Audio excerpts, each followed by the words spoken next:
be so scared of the monster underneath your bed, the monsters in your head. You can't run from me, you can't hide from me, you can't run from me, 'cause the monster is living inside.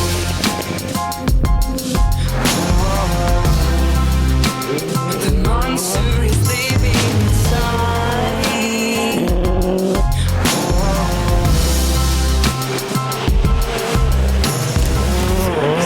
Šiaip labai džiaugiuosi už komandą. Tikrai sunkus ralis buvo, oras tikrai nelepino, slidu buvo. Mūsų, nežinau, jauniausias, sakykime, ne jauniausias, bet jau vienas iš jaunųjų ekipažų tikrai rodo nuostabų rezultatą. Pirma vieta Large 9 įskaitoj, kur tikrai daug dalyvių ir tą tempą laikė visas varžybas, atotrūkis buvo iki pat paskutinio greičio ruožo. Tai čia aš kalbu apie Ovidijų Vaštaką, tai tikrai šaunuoliai.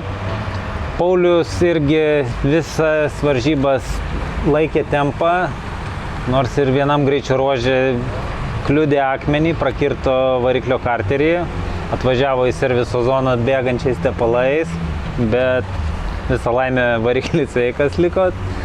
Mechanikai sutvarkė, paleido, išvažiavo, rezultatą turim 3 vietą Large 5 įskaitoje, kurie irgi atnešė komandai taškų. Taip pat Majus Masonas, jisai stabiliai važiavo savo klasėje, užėmė 5 vietą, kas irgi atnešė komandai taškų. Ir paskutinis greičio ruožas, Power Stage'as, tai irgi Paulius įbėje laimėjo. Papildomi taškai, Ovidijus papildomus taškus atnešė ir Majus taip pat. Tai tikrai džiaugiuosi už komandą ir mes tikimės vis tiek tą rezultatą dar gerinti. Labai gaila dėl Sergejaus, dėl techninio gedimo teko pasitraukti iš varžybų, bet kitas ralis, tai yra ralis Rokiškis, laukia mūsų ir panašu, kad važiuos visi komandos atstovai, kurie yra pasiruošę važiuoti Lietuvos ralio čempionato įskaitą.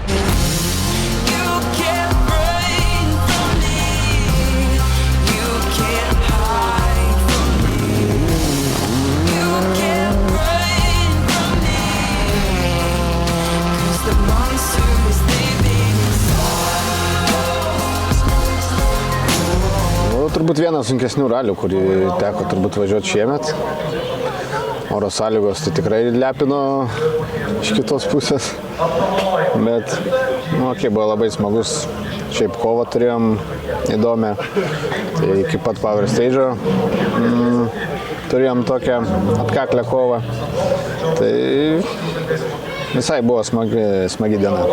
Bet smagu, sulėkėm, džiaugiamės labai finišu, nes prisidarėm klaidų pradžiai šiandien dienos, tai nebebuvo jau daugiau kur lenktyniauti. Labai atsargiai iš esmės, bet taip jau reikėjo šiandien onboardą, gal ir nenorėčiau niekam parodyti, būt gėda, bet taip turėjo būti jau. Porą minučių turėjom.